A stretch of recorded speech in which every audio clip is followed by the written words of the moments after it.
Give me the lumber. I think you want to hit the 2-iron, boss. Said I want the big dog. I know I hit it into the water. Well, why do they even have one if you're not supposed to hit it there? Because it's fun! We're having fun! Yeah. I've been golfing all my life. I eat golf. I sleep golf. My wife get mad at me. All I do is golf. We're waiting. Welcome back to the Back Tee Boys podcast. You've got all three Back Tee Boys here tonight. What's up, fellas? What's up? What's up? Glad to be here. Yeah, after Masters weekend, here we go. Second podcast with the new lineup. Just absolutely couldn't be more excited to be here with you fellas. We had quite a Masters to talk about. A lot going on, and before we get there, just as always, you can find us on Twitter, on Instagram, Back Tee Boys. Follow. There's great content on there now and more to come. YouTube, Back Tee Boys, you can watch the video version of this podcast. What's up?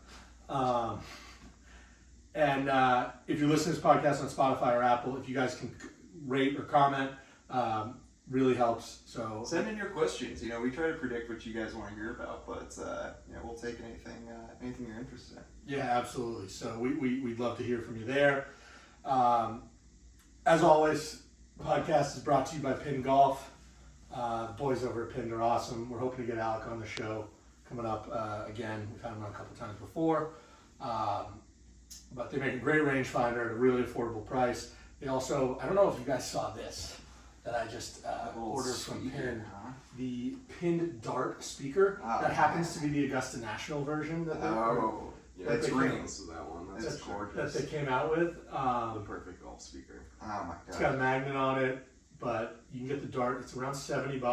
I saw they just went into PGA Superstores. Wow. So go check that out. You can also get it on pingolf.com. Use code BACKTBoysPod at checkout. Get $25 off the rangefinder, and I think it's 15% off the speaker, but I could be wrong on that. You will get something off on the speaker.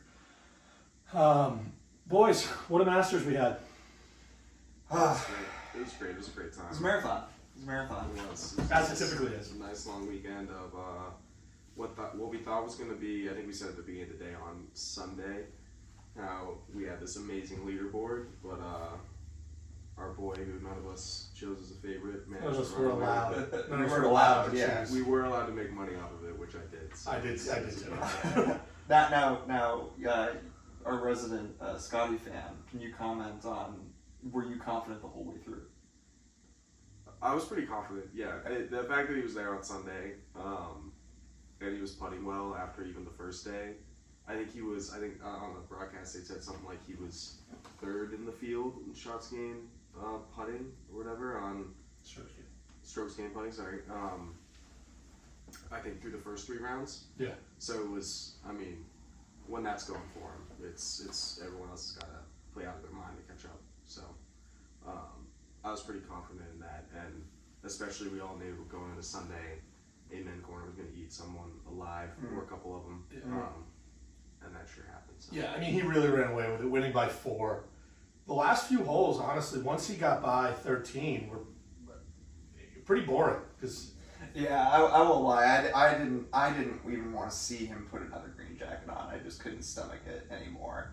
After only one before. Yeah, I couldn't stand it. I couldn't stand it. It's too repetitive. Thank God you were 7 when Tiger was winning. I know. I saw that run. I'm like, hey, no, I'm all set. But it was impressive. Also, big shout out to Scottie's wife for pulling through, keeping that baby locked up for Shout a out to little Meredith longer. Scheffler. Yep. She did a great job making sure not to interrupt. But yeah, that would have been. So we had this discussion briefly, right? But Scottie reaffirmed on the last day that he was leading going into the last day, and he was saying, if I get that text, if she is going into labor, I will still pull out. A promise is a promise. But we said, at what hole does he get that text? And just put that on DND. And sorry, didn't see it. Sorry, I didn't see it. Missed it. Sorry. They just had caught him on camera or something. putting the phone away. I think front nine. I think front nine he pulls out. I think back nine.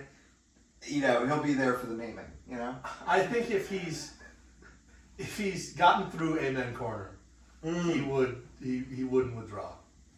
And at the point he was 4 strokes up, like You got it. Stick with it. Yeah, I mean, I respect Scottie for it. It's his first kid and he's already won a Masters. But if you put somebody in that situation who hasn't won a Masters, I think it might end up being different. That's true. A kid and a green jacket are equivalent.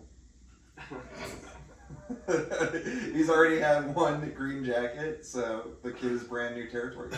But yeah, at least we didn't have to see it. It would have made an interesting wrinkle with all those other guys who ended up right in a tight group after Amen Corner, second and third place. It would have become a tournament real quick. Yeah, absolutely. Incredibly fast. But yeah, I think it was before those I think it was on 10 or 11 that Morikawa sort of got eaten up, and that's when we sort of knew we were going to see these guys start dropping.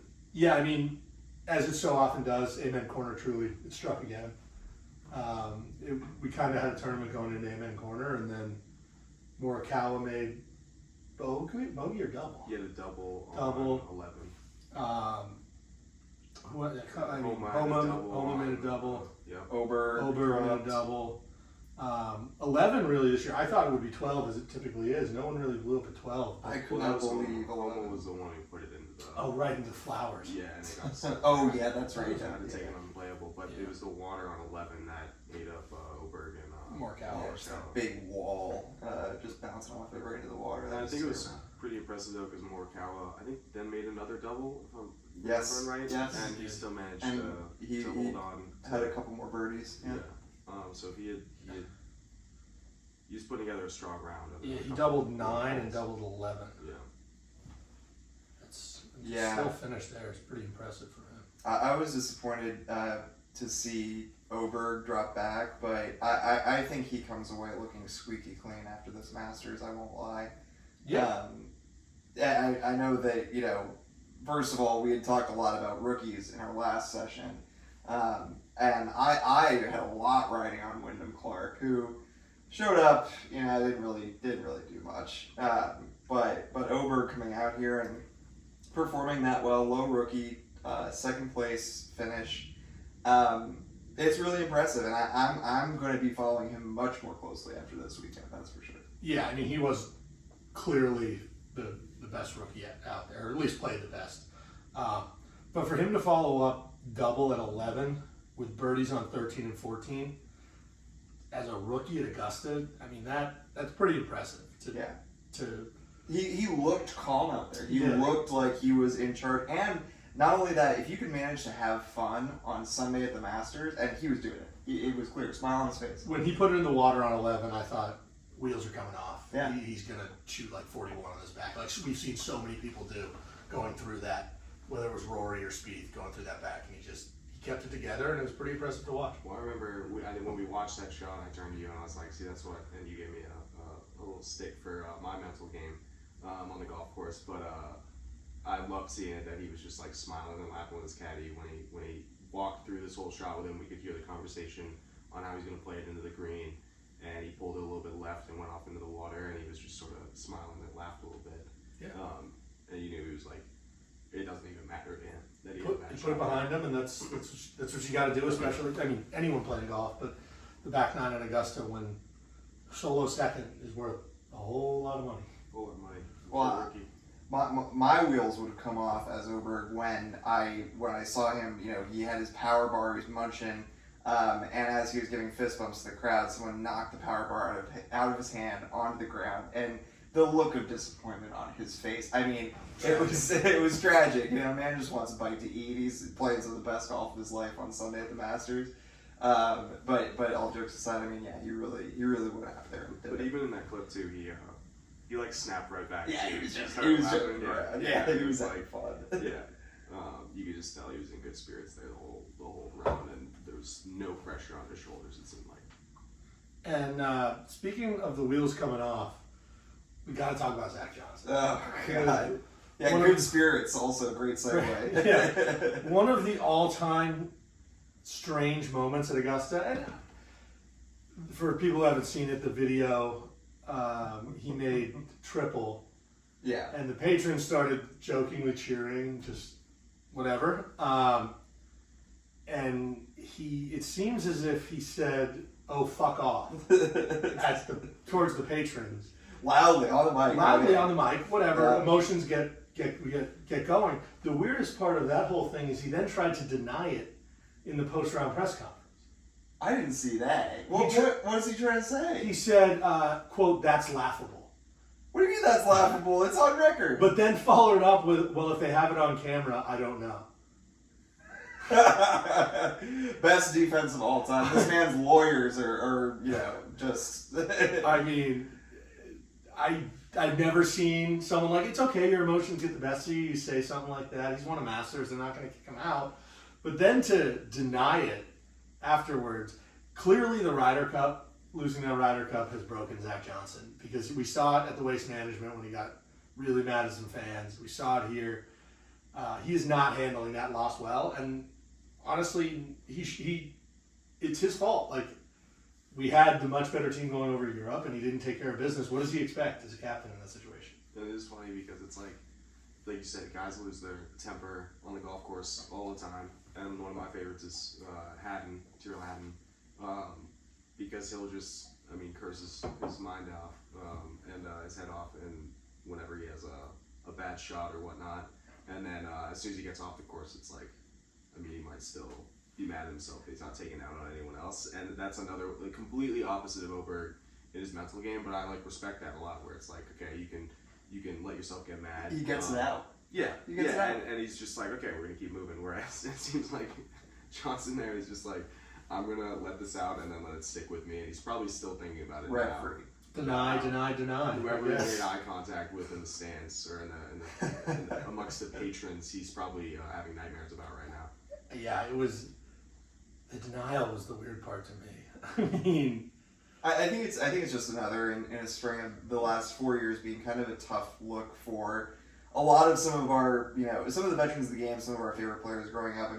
As a Phil fan, I'm going to mention a Phil thing every show. I have to shoehorn it in here, but this is for me, it's really tough seeing how his wheels have come off and how he seems like he has been so childish with some of the live stuff that's been going on with all of his gambling rumors and things like that. And it's just going to show. I think these last 4 years have been really tough for golf. You've got COVID, you've got people injured, you've got the live departure. And that gets to people, it really does. And that's why I am so grateful for some of the young guys in the game like Oberg who really keep the character of golf together. Scottie and those guys who are keeping it going. Speaking about young guys, Neil Shipley, low amateur, had a pretty good week. I couldn't imagine in being an amateur at Augusta, and Sunday you get paired with who he says is his golfing hero in Tiger Woods. That's a pretty cool experience for an amateur at Augusta, when just being there is a pretty great experience. But there was a moment that has kind of shocked the golf world. I'm going to call it Notegate. I think that's what Twitter's calling it. A reporter afterwards asked Neil Shipley, saying that he saw Tiger hand him a note, asking him what it said, and Neil denied ever being handed it. But he looked off to the side first. He looked for permission or like a recommendation on how to approach it. He looked at the Masters official there, and he looked very uncomfortable the entire time. What does it say? Let's go around the horn. What does that note say? First, do you think there is a note? For the purposes of this, I think there is a note, but also that look off to the side, it could be that he was completely confused by the question because there was no note, and so he was like, what are they talking about? I feel like if there was a note, Twitter would have found the video, and I haven't seen the video yet. It's true. What would the note have said?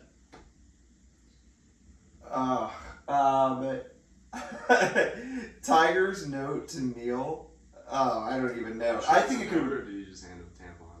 I did do that to Justin Thomas. Right? It could be mind games. I'm thinking that. Yeah, but I think I can't even imagine what it would have said, because it seemed like the whole day and the beginning of Sunday's coverage was just all the cameras are on Tiger and this amateur walking up fairways and how they're just chatting it up, and he's giving tips and stuff like that. And to think that he handed him then a note afterwards for like, I don't know, more advice or whatever. Or more likely, in my mind, if he's been chatting up a storm with him and sort of showing him the ropes a little bit on Sunday in red, maybe he was talking a little bit of shit. But my thought when I first heard it, I bet Tiger's taken on this like with a lot of young guys, like sort of mentoring him and talking him through stuff. It probably was his phone number. Just that like would be a great. text me, call, whatever. Like, Just like in a friendly way. yeah, not like yeah. I mean, you never know with Tiger. He's literally 7 holes away from lifting his ban on not having sex that he started before the Masters. Who knows? Hey, it's not my business, but that's great if true. I think Just that, for friends. just like he helps a lot of players on tour, and that's what I would think it was. yeah, John's locking up the Tiger hate. John has taken Peter's spot as the Tiger hater. I thought it was going to be you, He Thomas. started with Phil, and now he's the Tiger. It is John. Another Neil Shipley. He kind of became a meme in Butler Cabin with that. I don't know. Side eye would be the best way to say it. It's a great picture. It's a great picture. It has taken over golf Twitter. If you haven't seen it, if you're on golf Twitter, I'm sure you've seen it. I just pulled it up. Yeah, here, well, but side eye. he's just. I think part of it. I think definitely the joke is on him for part of it because he's just a funny looking dude. I'll say it. Yeah, he even said that in his round. He was asked like why. He was asked about how he like gets big crowds for an amateur, and he's like, I'm just like kind of a strange looking guy who like swings hard, and people like that. That's like modern John Daly kind of deal. Yeah, That's great. He's got the long hair going through the back of the cap. Yeah, I think it was a great week for Neil Shipley, and I think he's got one more year of college golf, and we'll see what he can do after that. But pretty impressive performance at the Masters for Neil, playing with Tiger, and I guess we got to talk about Tiger now. Tiger played 4 days. I could not be more proud of Tiger. Played great for 2 days. Wheels came off a little bit, but what I was the most happy about with Tiger going into the PGA a month from now is how well he drove the golf ball. Mm-hmm. Usually an Achilles heel for Tiger. He drove the golf ball well. The more he plays in a year, the putter will come back, the short game will come back. That's what it was. That's one of those things, though, is that you do kind of expect that to be there, don't you? Like, if he can't do anything else, he can putt. And this man has access to, whatever the latest and best technology and however much land you need to have a great practice facility, he has it. Yeah, I think that truly shows that like you can practice as much as you want, but if you're not playing competitive rounds of golf, it's not the same thing. Yeah. If all week we saw him spray drives and that's where it was, I'd be very concerned for the future. But the fact that he hit the ball well, body I thought looked pretty good for a guy who's on one leg. As the Tiger stand on the podcast, and maybe the biggest Tiger stand in the world, I am very excited to see him at Valhalla. Of course, he's won at before. And past that at the U.S. Open and the British. The Open. I'm very excited to see Tiger the rest of this year. Just the fact that he walked 72 holes was impressive. Hilly Augusta National. For me, I know he was looking a little bit. I know you're gonna deny it, but he was looking a little tired at the end of Sunday. And yeah, he had to double up on Friday there with his round, with how late it started on Thursday. But was able to battle through that, and then it is surprising me though too, John. With I feel like the putting is the thing that I would have expected to be locked in no matter what. But yeah, I mean it was a good showing from him, and he managed to make it through a tournament. I'm definitely not going to be calling that he's going to be winning anything soon, of course. And if you are the biggest Tiger stan, I expect you to follow that up with getting a tattoo, because I think I already put money on Tiger to win the PGA. Of course. I mean, that's great. Of course. Although I think that those odds will get more favorable for you, like as you get closer, or longer odds, I should say. But I don't know. I don't know what to expect. The toughest thing for Tiger, I thought, was the shirt on Sunday. The Sunday red that he completely swept through.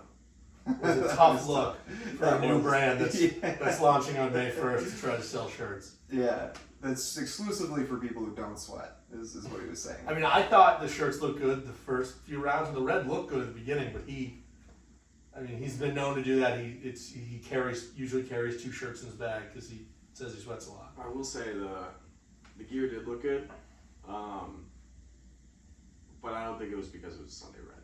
I think it looked good because they chose, Adidas could have been the logo there. I don't think they were doing anything valiant, but he definitely had a good fit each single day. So yeah, I mean, it's a new brand. We'll see what they bring. I heard May 1st they're launching to the public. it's nothing compared to Jason Day's outfit. Oh my God, those are bad. Disgusting. He had to stop a couple times over the ball because his pants were whipping in the wind so hard. I thought he was going to take off. And just fly away like a hot air balloon. I mean, the sweater vest to me, I think, was the worst one. The worst crime. I mean, it was a crime. The cigarette box. He looked like a cigarette box. It was so bad, in fact, that Fred Ridley, the chairman, asked him to remove it for the second round. Yeah. I don't know if anyone's ever been asked to remove an article of clothing for Augusta National. It's funny you say that though, because I have when I think of Augusta, I think of Wimbledon as well. So I would be surprised if they hadn't before. Where it's I know they don't have as strict where Wimbledon is like an all white. You have to be wearing completely white versus Whites only. Too close to home with Augusta National, I guess. That's actually what the note to Shipley from Tigers said, was asking him to remove an article of clothing, I think. But it is, it is funny that they made him take it off because it was a ridiculous vest. I thought he had ridiculous outfits every day. The pants, I do not want the baggy pants to come back. Every time I look back on early 2000s golf and they're wearing double pleated baggy pants, I'm like, God. I won't lie, if it wasn't super windy, they looked comfortable as hell. I mean, yeah, they look almost like pajamas. Yeah, and I mean to walk around and play around a golf, that'd be some comfort right there. But not in the wind where it's like slapping against you the whole time and you can't hear anyone.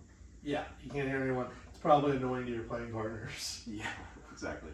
But Jason Day's outfits, that sweater vest was tough and tough to get asked to remove it. That brings up a question from you boys. Every year after the first major, golf media likes to think they know what's going to happen the rest of the year. And we're going to do the same thing, pretend we know what's going to happen the rest of the year. Whose stock after the Masters rose for you? Whose fell? What do you think this year's going to look like just off of what we saw at Augusta? I think there are a couple that rose for me, and it's tough to say they rose because, they were stomped on by Scottie Scheffler. But I think just recording this on Thursday, so Morikawa's rose for me, and it looks like he's out here at the RBC trying to sort of prove something to himself here on day one because he sure showed up and he had those blow-up holes, but he's playing good golf. Mental game looked good. Mental game did look good. Yeah, Iron Club blocked it too. And then another one for me is Fleetwood, Tommy. I was going to say the same thing. Who played a great round of golf, was one of only the 8 guys who went under par on the weekend. And where he's usually strong is putting, didn't look that great, and I wouldn't be surprised if he's able to find that again, and his sort of game rounds out there. But ones that did fall for me, I don't think it's hard to say. Many of the live guys, I feel like that's sort of a cop-out. I'm going to say Brooksy not showing up in a major for once. Dustin Johnson, seemed a little plus weird. 13 missed the cut. Yeah, and the other one I don't want to obviously write off, but I could see Wyndham Clark being a little bit shell-shocked from his first trip to the Masters and maybe send him back down for a little bit when he has to show up for this. He certainly was major like disappointed that. with himself. Yeah, I'm a guy not surprised if there's a little bit of a residual effect from that. A guy that I really, and no one's talking about it, and it's a sneaky top 10, Will Zalatoris. Yeah. Went out there, played great in a windy, had a great final round, went 4 under in his final round to sneak in a top 10 there. We talked about Oberg, obviously he's got to be on that list. I agree with you on Holman. Fleetwood, a guy that I can't stand who starting Saturday or Sunday morning I thought was going to be one of these guys who I thought was going to have a great year, but just couldn't find a way to do anything on Sunday is Bryson DeChambeau. Couldn't putt, couldn't figure out the greens. I don't know if you saw afterwards, but he was blaming not having the green reading books at Augusta and them never having been lasered, so he can't figure it out. And I'm just like, dude, everyone's putting on the same greens. Like, go figure it out. It's not. It's really not that. Well, we all said we didn't want to see Bryson with the green. No one. It was a very scary Thursday night after that. Yeah, it was. I would have been so upset at that. Somebody who I really thought was going to perform better, Tony Finau. Yeah. Made the cut, the plus 13. It's not. You can't do that. You got to play a little bit better if you're Big Tone. And the last one for me, and I hate to say it because we talked about him last week, having a better week. New caddy Justin Thomas missed the cut. Yeah. And had a absolutely abysmal Friday. Going to miss the cut by 1, he went double, bogey, double to finish his second round. You just can't do that, JT. Like, I know that's for me sitting here saying you can't do that at Augusta National. I do the same thing. But Justin Thomas is supposed to be one of the best players in the world. Zach Johnson picked him for the Ryder Cup over some like better players in September, or guys who were playing better. And to come out and do this, it's just, I hate seeing it because I love JT. Yeah, I hear you, and I'll take maybe a little bit of a different approach with these takes, but consistency versus inconsistency here, and I think there are a couple people that were very little talked about over the weekend who just kind of went in and grinded it out, and honestly, Cam Smith, even though he finished tied for 6, he was doing very well. I don't think he got the praise that he deserved. I don't really like him. I don't really care how he does. I fully agree with your take there. Other than not liking him because he's one of my favorite players, and I wish he was on the tour for this reason. For him posting that score. He was probably the best representative that Liv had out on the course.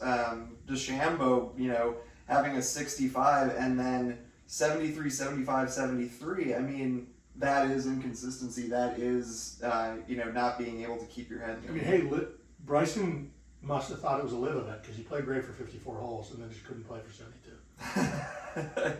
Well, he also wasn't wearing shorts, so that probably True. limited him for sure. You see, speaking of the shorts, he at one point shaved his legs for aerodynamics.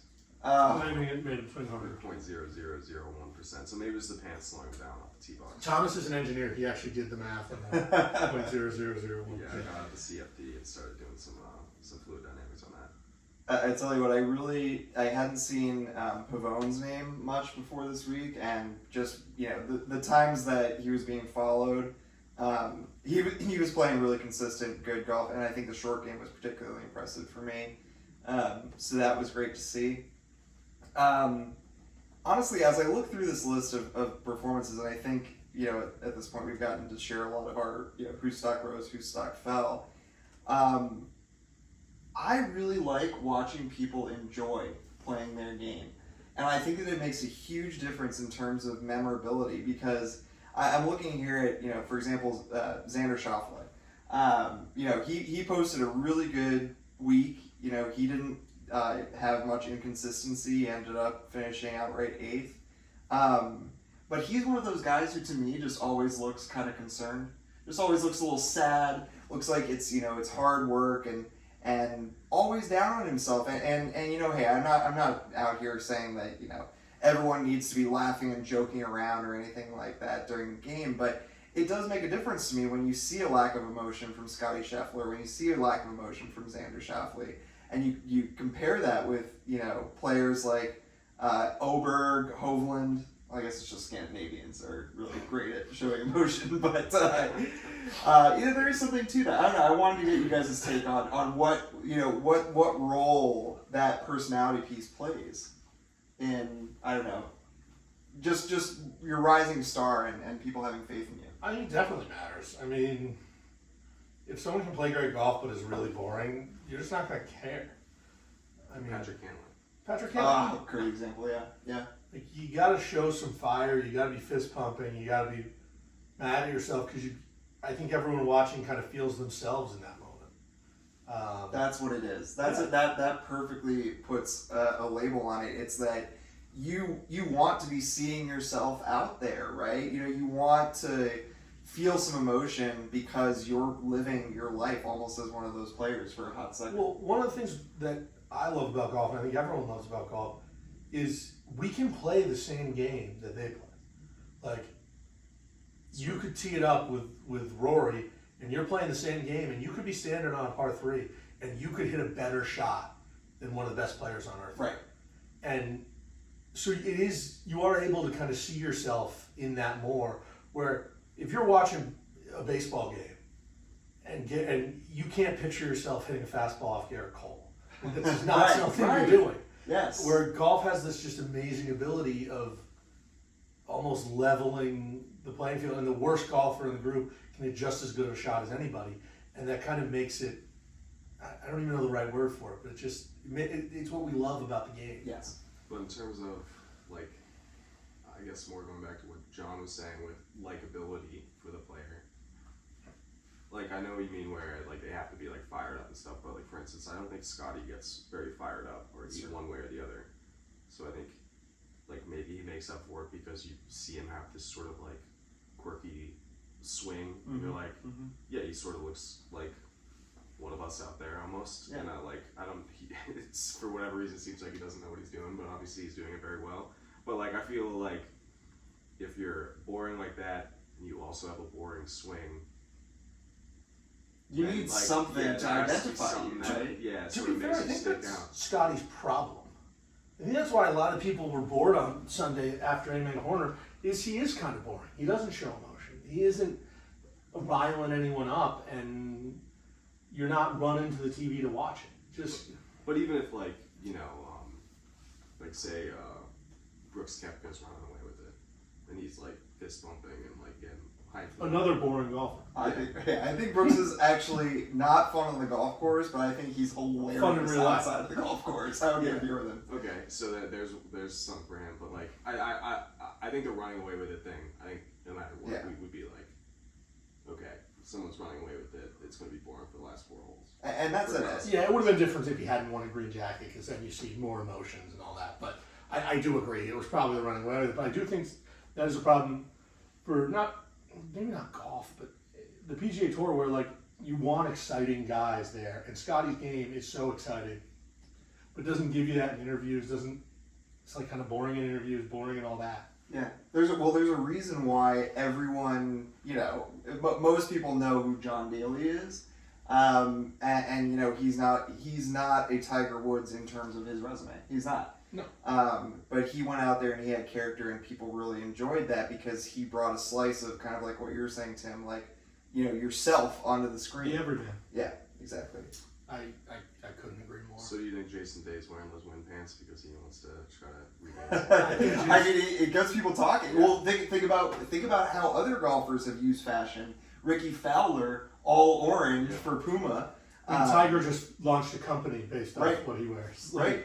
Sunday Red? Yeah. It's got, you have to have that's something about you where it's like, I mean, then there's like Hatton who just gets hot-headed on the course. Which is also great. Patrick Reed who's just cheating blatantly. Blatantly cheating. Yeah, you have your quirks for everyone. We got to be careful because Patrick Reed is known to sue people who claim he cheated. So we got to be careful on that one. Okay. But back to the point, I think Jason Day wore those because he got a share of the company to wear those. People talking, Hey, all press is good press. Well, probably not. Speaking about Patrick Reed, we'll get some press. Speaking of bad press, some weird news after the Masters about Hilarious. one of our favorite topics, Hilarious. Liv, and the last guy you'd ever expect to be thinking about a move to Liv. It was reported in a London newspaper, actually one of the Financial Times over there, reputable, that he was in negotiations for a massive contract to move to Liv, $850 million and partial ownership of Liv. Rory has come out and since denied it, even saying through his agent. He did it. To be fair, he did it publicly. Okay. But a lot of guys have done that and then still gone. He said basically, from now till forever, my future's on the PGA Tour. Wasn't there something in there too about where the tip was coming from too? It's believed the tip came from Liv or came from someone in Greg Norman's orbit. We don't know who it is. That would be the most surprising thing I could ever imagine. Is the guy who's been so anti-Liv, so out front for the tour. I just don't. I also, to be fair, $850 million. I mean, it's unlike any amount of money before. And I think we had heard back when all the Liv poaching was going on that the rumor was that Tiger had been offered something near $1 billion to join Liv. Yeah. And so this is somewhat similar. I gotta say, like, I can't even fathom what must be going through people's brains as they make money decisions of that level. But I don't think Rory needs the money. No. Some of those guys out there feel like they need to secure things for their families. They're not coming from much, and they're maybe kind of new to the tour, and they take what they get, right? I just don't think Rory needs it. He's got his sponsorships. Rory's net worth as of 2023, and internet net worth can be super far off. There's a couple competing things here, but I'm going to go with the first one, which is 80.8 million, which is honestly lower than I thought. That sounds low. It seems it's between 80 and 170 is what I'm seeing. I'm seeing that come out sort of like it seems like a Twitter story to me more than anything. This obscure London story that they're supposedly getting this anonymous source that's telling them. To me, I'm not putting too much on it. Him coming out afterwards and sort of speaking to it on where it's coming from, and he would never ever do it and this sort of thing. I know guys will say that and they go take the money, but there's not much smoke with this one in my mind. The only way I can see it being true, and I don't think it is, I think it was someone in Greg Norman's orbit trying to stir up some stuff, is he was out there for the tour talking about how bad Liv was, and not even just how morally wrong the move to Liv was, and with the Saudi connection.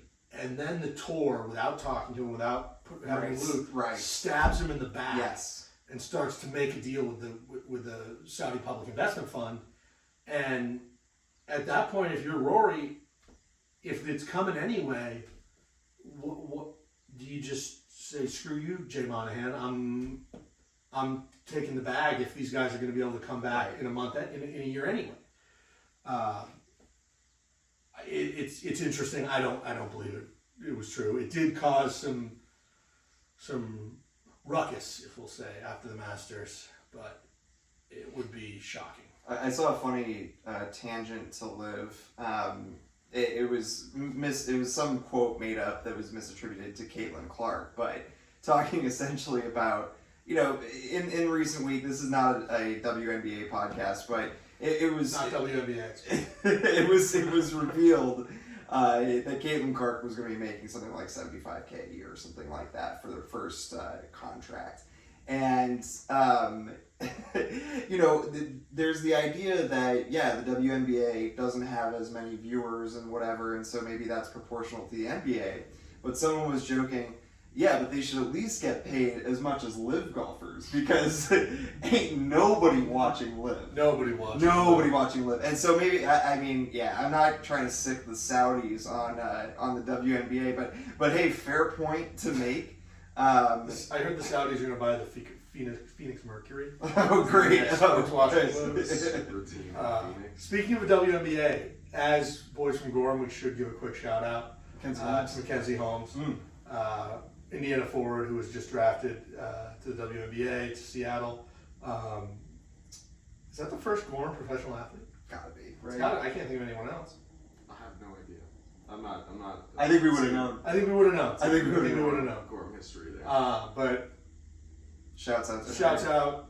I know she's having knee surgery this year, so she won't play this year. But next year. What about professional field hockey? Didn't we have an Olympian? I don't know. Not that I know of. To be fair, I would not have heard about that. if that There's definitely an talking about low viewership. It's tough. Well, we're way off topic. Shout out to Mackenzie Holmes. That's awesome. Yeah. Great news. And we'll see what happens there. Some big news. The Back Tee Boys are officially on the hunt to find our home club, BTB home club. We got to find it. with the new lineup, all three of us are in the DC area. So one start as we're playing around this Sunday at 1 to check out. Brought to mind, what do you guys look for in Jordan the Club? Like, this would be the first one as adults, I guess. Yeah, we're still very young, so this is excluding price, of course. We're looking for affordable. Affordable is important. Is one of the things, but excluding that. One thing I don't love the stuffy vibes. Like, I don't want to feel like I'm walking on eggshells. I don't care how much. I don't care if I'm Elon Musk. I don't want to feel like I'm walking on eggshells when I'm at somewhere. I want to be able to have fun, drink a few beers. I'll go ahead and plug Potomac Shores for that, because Back to You Boys played around Potomac Shores last weekend. Golf course designed by Jack Nicklaus, about 25 miles south of DC. Really cool track, tough in the wind, which is what we have to deal with. But the most welcoming pro shop staff. A fantastic time out on the course. Good vibes all around, and I think that speaks to exactly the type of thing that you're talking about there. Yeah, I think especially with this full-on golf addiction that's I have. You got it bad. It's bad. Where it is specifically, like how long it takes me to get there, is definitely there, and sub half hour in is terms, what you want. Yeah, in terms of living in DC, the golf courses, none of them are really close, unless you're looking for the super expensive ones that we are out of our budget. Or the munis where they're usually pretty busy. Yeah, some dog tracks too. They're rebuilding all of them. They'll be in better shape in like 6 years maybe. But yeah, because I want to get out and play as much as possible, and that's what I've been doing on these public tracks. So hopefully we can find something that has a little bit nicer greens than East Potomac until, I guess, Tom Doe redoes it. One of those guys. I think Hance is Potomac, but that's National Links Trust. Check out the project. It's pretty cool. Super exciting. What they're doing. Trying to make an example out of municipal golf in DC. Yeah, we'll have East Potomac, Langston, and Rock Creek being redone. Tom Doak, Gil Hance, and Fazio? Tom Fazio? Not a clue. I think it's Fazio who's doing the third one. Those will be great, but you're right, they're not going to be ready for like 6 years. So I'm excited to see what National Golf Club. National Golf Club, not to be confused with National Golf Links, which is up in Long Island and has an initiation at around $750,000. Yeah, not to be confused. Not to be confused Here with at that. Fort Washington, I'm pretty excited to see how the track looks is. like a good track. Another thing I'm always looking for is a range where you can hit driver. If you're joining someplace and you can't hit driver at the range, that's just It's a no-go, red flag. Yeah, total red flag. And greens. That's the number one thing I want. Like, I mean, people on the podcast have heard about Argyle before. That was the first place I was remember when I first moved down here. Another great deal, had that vibe. It's just too far away now. But the first thing I noticed when they had us out to play there to just try it out, I think it was in like February. The greens were in great shape. If the greens are in good shape, I can deal with the rest. Like, I just want to be putting on greens that are in good shape. Whether they're slow or fast, as long as they're just like pure, I'm good with it. Yeah, that's definitely something. I mean, nothing's worse than a green that's in rough shape. I know some of the Fort Belvoir courses that I played have patches missing out of them, so that can be a little rough. But I'll go a little deep cut here. One of my favorite things about visiting Argyle. Good call, Tim. Good call, Tim. And specifically, I want to go deep on a good breakfast sandwich. And it really is key if you want to get out there in the AM and you want to start your round right. It's a breakfast sandwich. Like sausage, egg, and cheese. I mean, just get me going. Just a little something, you know. You don't need to have a full kitchen even. You can microwave a Jimmy Dean.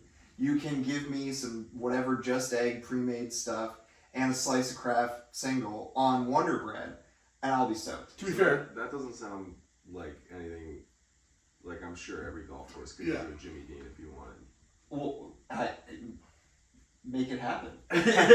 Nobody has manifested it in my hands yet, so. Argyle had a pretty good one. They did. No, John, that's having the right food too, because the breakfast. Some places get way too like.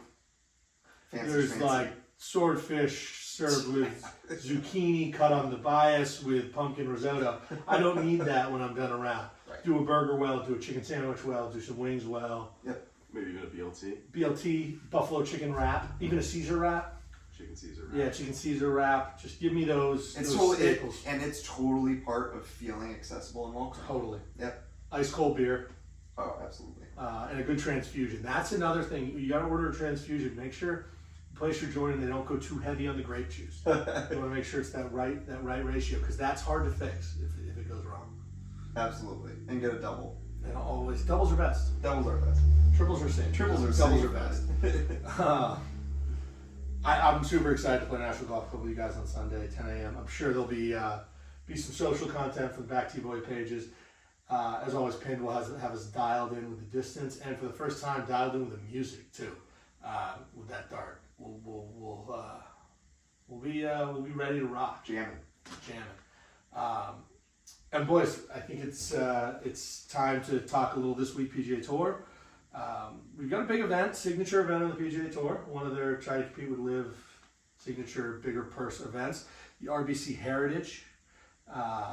Which is at Harbor Town Golf Links, as it always has been. This is the fight for everyone who didn't win a green jacket. They can win a plaid jacket this week. Is it actually? I didn't know that. Yeah, it's a plaid jacket. Oh, come on, get out of here. You know what though? Get out. If we're talking, if we're excluding the legacy, I choose plaid jacket over green jacket. Yeah, green jacket every day is not a good What are look. you gonna match that plaid with? More plaid. Khakis. But it's always a fun event. Harbor Town's a great course. Matthew Fitzpatrick is the reigning champ. We've had a lot of big names win here. I thought it was odd that they made it a signature event, but I did like it because I do love that golf course. Just odd following up the Masters to me, that a signature event. But it also gives a second field because there's the other event when there's a signature event. So a lot of golf this week. We, as always, are going to do our picks here. But before we do that, our betting sponsor this year is State of Mind Golf. Awesome stuff, kind of streetwear golf, which is something I'm always looking for because there's just not enough of that. Because sometimes you don't want to wear a golf shirt, you want to wear a hoodie or a t-shirt. And this gives you a chance to rock some golf merch and rock your state or a random state. I know. Rep your state, rep your partner's state. You know, rep a cool license plate that you just like. Thomas ordered in Arizona. Doesn't really have a connection. I mean, Mike lives out there now. Yeah, I mean, my twin brother literally lives You ordered. You told me you ordered because license plate looks Yeah, good. the license plate looks great, and if it didn't fit, I would be offering it to him, but I didn't want to keep it. A Hawaii license plate could be cool. Oh yeah. They've got all 50, so go check them out. Awesome stuff, high quality. Hoodies are really soft and great. Use code BACKTBOY at checkout for 15% off. Yeah, it's awesome stuff, and check it out. Boys, none of us did great with our Masters picks on this podcast. Yeah, I heard Will Zalatoris record there for his stock going up, and remembered back to how I had said he was going to miss the cut. Yeah, that was... And then Wyndham Clark proceeded to do that for me, so I think I missed on just about everything. I don't think we hit a bet here. Although I had Rory did miss the want to cut. take Kev Smith desperately, but we went out of range, and he made me some money in Scottie. I had Thigala. He came in almost dead last. Had him top 10. My only good pick, I guess, was my underdog Max Homa. Yeah. But didn't get it done. I picked him to win, so it doesn't really matter. What are the odds? What are the odds? Probably like plus. We can find out. Yeah, let's find It was out. like plus 6,500 or so. 6,500 to 1. So now we can bounce back this week. Yeah, well, you miss 100% of the shots you don't take. Yeah. Oh yeah. Well, we got locks this week. You got some locks to start us off with? Oh, Well, boys, as we always do, favorite, underdog, top 10, any other bet you want to do. John, We are recording on Thursday. So we are recording on Thursday. Yes. I have not looked too much at the leaderboard. I've tried to stay away because I knew we were doing this. Oh. I have heard some Well, things. the odds Tim, have I'm changed. sorry. The I'm odds going have off of changed. the leaderboard. That's okay. I mean, the odds have changed. The odds have changed. And I actually, Yesterday. Yeah, true. I see some juicy bets here. Usually for we would do it myself. before Thursday. John had a business trip, so in the future we'll do it before the tournament starts. Yes. Raise Yes. that hand. Take that blame, John. Yeah. Okay.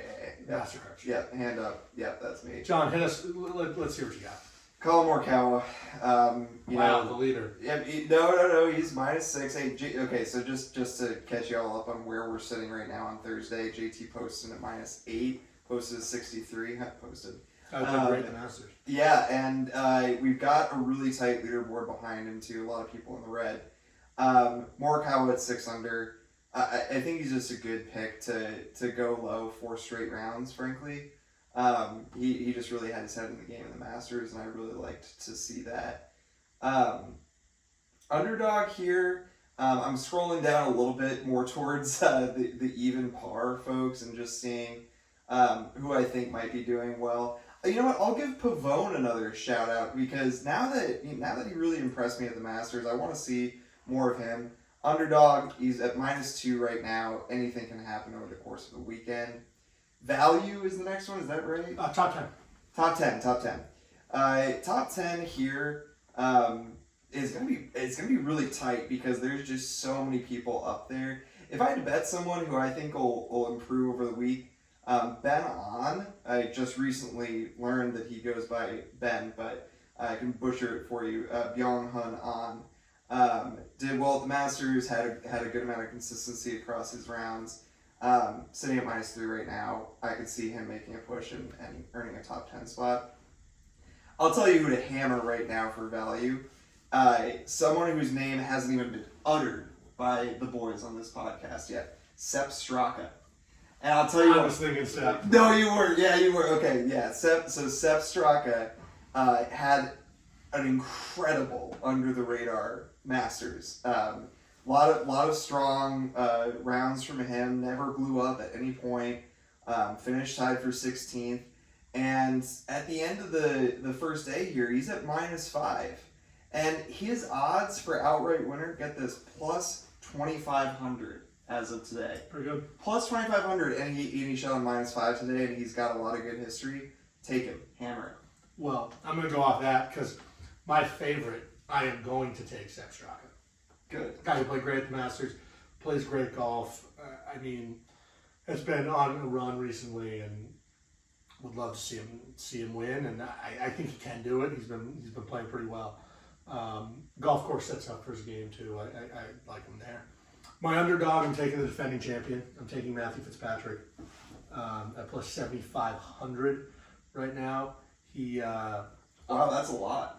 He's one. He did that many strokes? Oh. I didn't even see him as I was scrolling through. I was like, yeah, he was 7,500 over par today. -1 today. He's -1 today. Folks. Obviously knows the golf course, has won there before. Played okay at the Masters, never really got it going.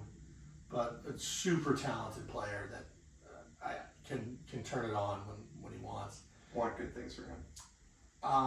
To top 10, I'm going to take Patrick Cantlay. Patrick Cantlay to top 10. He is currently, where's Cantlay on here? -4, tied for 10th. Just plays super consistent. I don't think he's going to make a ton of mistakes out there. He's going to find a way to get around and find a way to backdoor a top 10. And then for my, what is it? Or just another bet. That's what it was. Yep. I am going to take Mackenzie Hughes to top 10 as my other bet. He is playing pretty good golf. He's tied for 4th right now. I don't think he's going to be able to get it done this week, but I think he's going to hang around.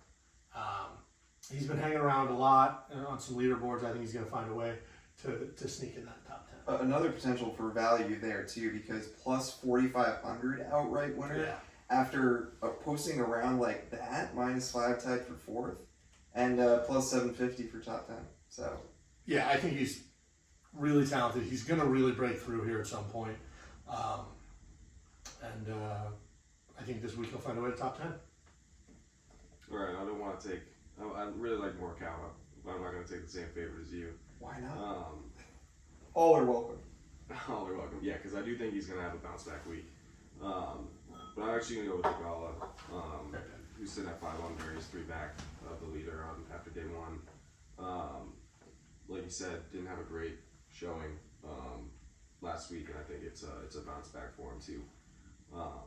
In terms of an underdog pick, I'm scrolling down here and I'm not going too far, but I'm thinking it's been quiet for Siwoo Kim recently.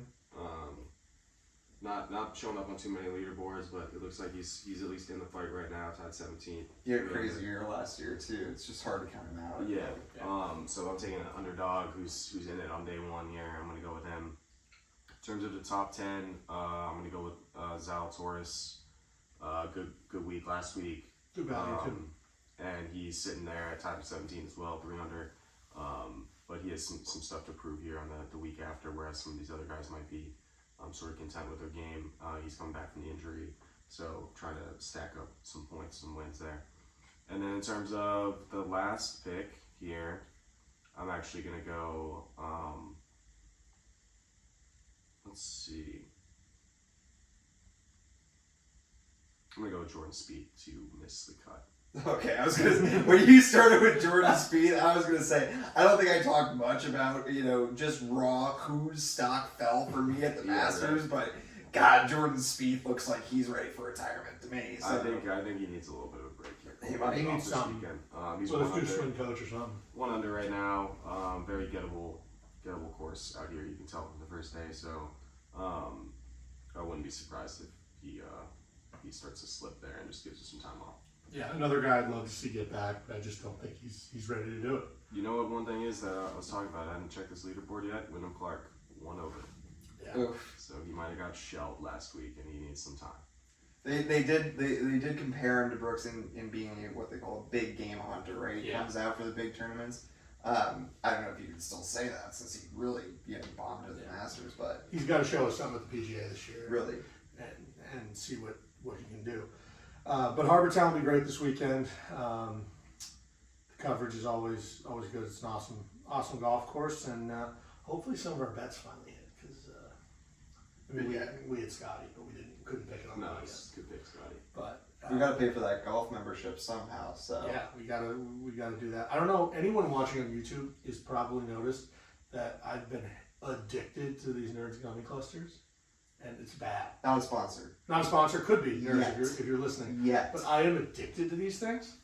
And Free shout out. I just wanted to tell the listeners that they should go try them because they're pretty delicious. Boys. One thing we didn't talk about here. I know people were there's some contentious responses to if we could win the Masters with a group of 4. Yeah. We do have another one. Right, we didn't talk. I'm sorry. That we saw on Twitter, I think it was, that popped up, which I think would be a little easier and maybe not as contentious, but just a fun thought was if you started the hole on the farthest part of the green from the hole on every single hole at the Masters, do you think you could win it? Yeah, absolutely. Yeah, I knew you were going to say that. I mean, it's crazy. Dude, he's like, no problem. If you average a 3.5 putts a hole, that's shooting 63. Yeah, I'm going to take you down to Augusta National. I'm going to see if you average 3.5 putts a hole with everyone watching you at the same time. 3.5? Dude, I'm not even saying you can 4-putt. I'm telling you, and for anyone not watching on YouTube, I'm holding my hands about 6 inches apart. That is the length of putt that I would be able to make at Augusta National with everyone watching me on Sunday. I think on the first few holes, but then I think you finally will be like, it's once you played. Once I've torched like 5 past the green. Are we allowed to bring a wedge? Because I'm going off the green with some of my putts. I mean, I don't think you give yourself enough credit. I'm just trying to speak out for that's how I feel. But you could 4-putt all but 5 greens a day and still win the golf tournament. And I will 4-putt a lot for sure. That'll be a pretty good hole for me. I don't think you give yourself enough credit, Thomas. I think it's doable. Yeah, I think it's. Yeah. I think it'd be shocking if you didn't. I think there definitely would be some 4s, maybe some 5s, but I think it's a pressure factor. Yeah, you can make the 5s. You 5-putt on a par 5. That's fine. Yeah, I guess that's true. But I mean, and you're probably gonna you'll find a way to 2-putt a couple. Like I guess I more just like wish this thought experiment if we just speak it into existence and somehow they're like, yeah, you want to go? Yeah, come try. Well, because we're not going to know the answer. If Fred, if you're listening, we're Fred not going to know Ridley, the answer until we. If the listeners go on, rate and comment and get this podcast big enough, maybe we'll get a call from Fred Ridley. I doubt it, but Fred, Are please. you going to wear red on Sunday? That's some other guy sort of claimed that. I would spend about $4,000 in the pro shop, but maybe there'd be a red shirt in there. You're wearing the Masters logos. Everywhere. For your round. That's all I'm gonna wear.